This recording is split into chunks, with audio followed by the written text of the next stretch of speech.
तुम्हारा प्रेमी वह अनमोल खजाना है जो भाग्य से मिलता है। मेरे बच्चे कैसे हों? मैं जानती हूं कि तुम मुझे बहुत प्रेम करते हो। इसीलिए मैं तुम्हारे प्रेम बाध्य होकर तुम्हें एक विशेष ज्ञान से अवगत करना चाहती हूं। तुम्हारे जीवन में जो घटित हो रहा है, उसका कारण केवल और केवल ये है कि तुमने उसकी कादर नहीं की। लेकिन मेरे बच्चे, घबराने की आवश्यकता नहीं है। अभी भी तुम्हारे पास समय शेष है। इसीलिए आज मैं तुम्हें बता रही हूं। उसको ध्यानपूर्वक सुनो।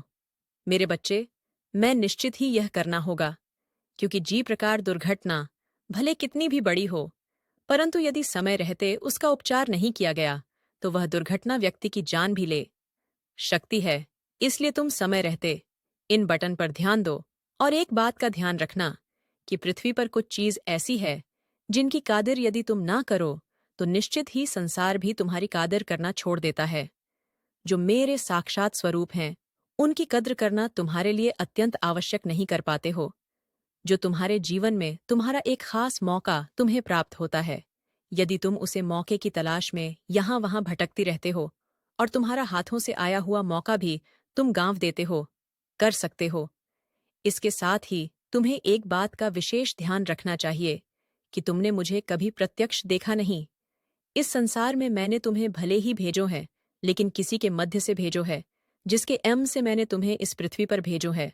तुम उनका निराधार करोगे या इज्जत नहीं करोगे तो तुम जीवन में उन्नति तरक्की तो बहुत दूर की बात है, जीवन को सुखमय नहीं कर पाओगे।